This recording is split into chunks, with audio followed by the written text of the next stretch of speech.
Bienvenidos a este nuevo módulo de crecimiento económico.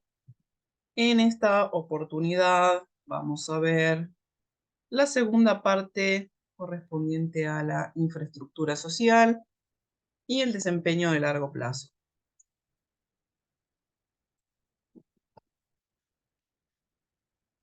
Comencemos analizando la causalidad a través del problema del huevo o la gallina. Los problemas de causalidad entonces van a ocurrir cuando se puede argumentar que A causa B, que B causa A. De esta forma, sea A una buena infraestructura social y B una alta productividad de factores de inversión, podríamos decir que A causa B, es decir, que una buena infraestructura social va a dar lugar a la inversión.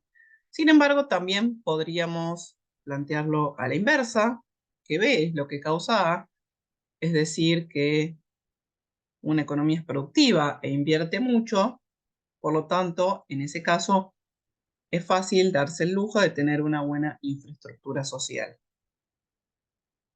Para ver entonces cómo esto se interrelaciona de A a B, de B a A o en ambos sentidos, vamos a observar los casos en los que la infraestructura cambia de manera exógena sin acompañar cambios en la productividad de factores o las tasas de inversión. Veamos entonces algunas cuestiones relacionadas con cambios exógenos en la infraestructura. Vemos que Acemoglu, Johnson y Robinson en el año 2001 plantean que la colonización de los países por los europeos colocó una mejor infraestructura en las colonias, lo que aumentó los ingresos per cápita de estos, que se mantuvieron incluso después de las independencias. Por otra parte, Dell, en el año 2010, plantea que el sistema de Mita, basado en el trabajo forzado impuesto por los españoles entre 1573 y 1812 en Bolivia y Perú, llevó a que las áreas de Mita tenían una infraestructura mucho peor en comparación con las áreas vecinas que comparten cultura y geografía. Por lo tanto, en términos de algunos ejemplos analizados, podemos observar que la conclusión general es que la causalidad va desde la infraestructura a las inversiones y la productividad de factores y no al revés. Es decir, que vamos de A a B. Que la infraestructura entonces nos lleva a ser más productivo y tener mayores tasas de ahorro. Veamos en esta gráfica del manual de Jones la relación entre la inversión y la infraestructura social. Vemos en el eje X la infraestructura social, definida como instituciones y gobierno, tal como mencionamos en el módulo anterior, y en el eje de ordenadas, la tasa de inversión respecto al producto para el periodo de 20 años comprendido entre 1988 y 2008, para este grupo de países que vemos aquí. Vemos que existe una relación positiva entre la infraestructura social y la tasa de inversión en capital físico. A su vez, también podemos observar que los retornos de la inversión van a ser mayores en los países con una buena infraestructura social.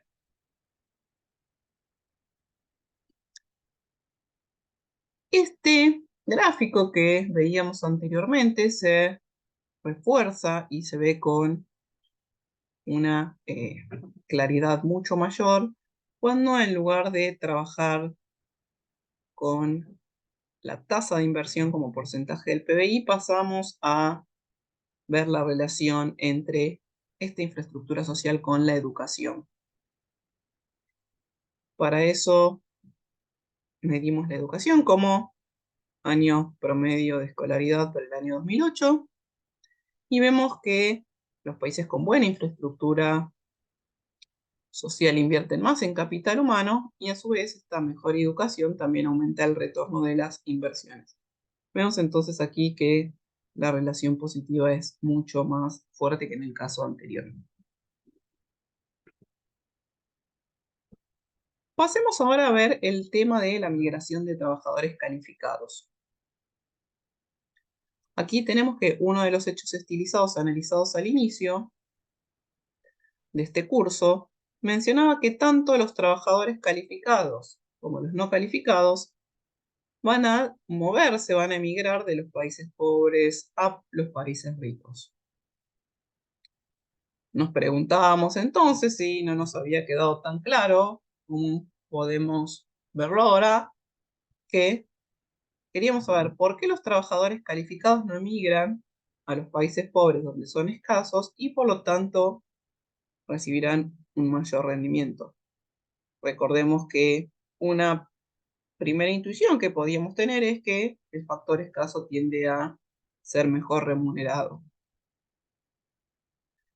Sin embargo, una de las primeras respuestas que podemos dar a esto es que, en línea con lo que estamos analizando en este módulo y lo que vimos en el módulo previo, es que los retornos a las habilidades no se realizan de manera completa en los países pobres, porque vamos a tener muchos problemas con la desviación.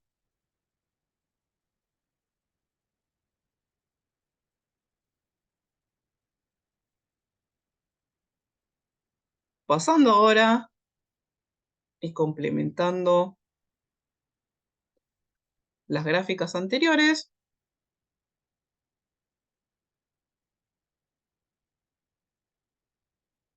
vamos a ver la relación entre la infraestructura social y la productividad total de factores. Nuevamente vemos una relación positiva, fuerte, casi similar a lo que observamos en inversión, en capital humano, es decir, en años extra de educación. Vemos que, recordando un poco la definición de productividad total de factores, nos indica que cuando esta es más alta, produce más con los mismos factores. Una mejor infraestructura social va a asociarse con una mayor productividad de este tipo y, a su vez, en un país con una infraestructura social deficiente, los rendimientos de la desviación son más altos que los rendimientos de la producción. Si resumimos entonces esta función de producción como I por K a la alfa, donde I la infraestructura social y nos va a potenciar a nuestro stock de capital físico por HL a la 1 menos alfa, donde recordemos que H es la inversión o las habilidades, la inversión en capital humano. Vamos a ver que diferencias en el nivel de infraestructura social y impulsan las diferencias en el nivel de producción.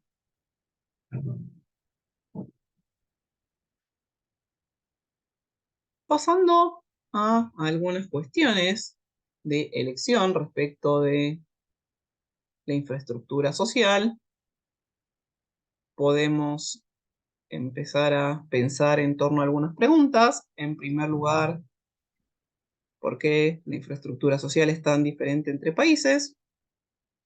Un primer acercamiento lo podemos ver en el libro de Weber del 1920, llamado La ética protestante y el espíritu del capitalismo.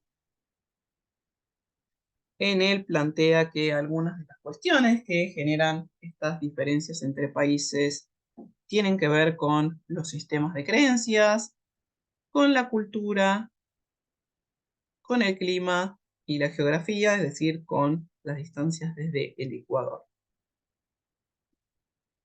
En tanto, Douglas North, en el año 81, hace otra pregunta que es: ¿qué tan fácil es reemplazar al gobernador o al gobernante? Debido a que las estructuras de propiedad maximizan las rentas para el gobernante, por lo tanto, cuando éste tienda a perpetuarse, de alguna manera va a estar apropiándose de estas rentas privadas a través de los desvíos. Y vemos que también los sistemas eficientes reducen los costos de transacción y fomentan el crecimiento económico.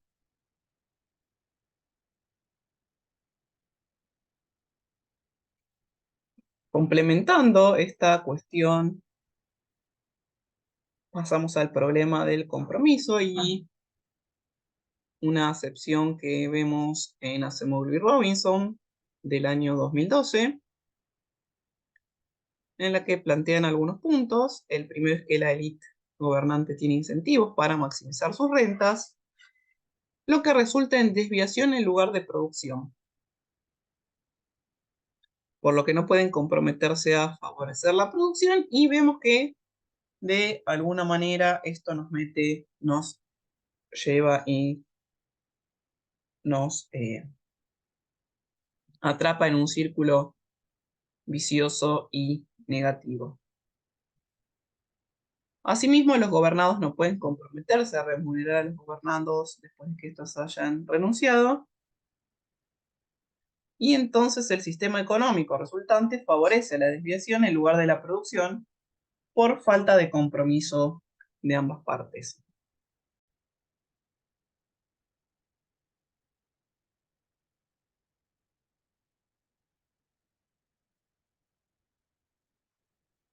Pasemos a analizar algunas cuestiones relacionadas con la persistencia de la infraestructura social.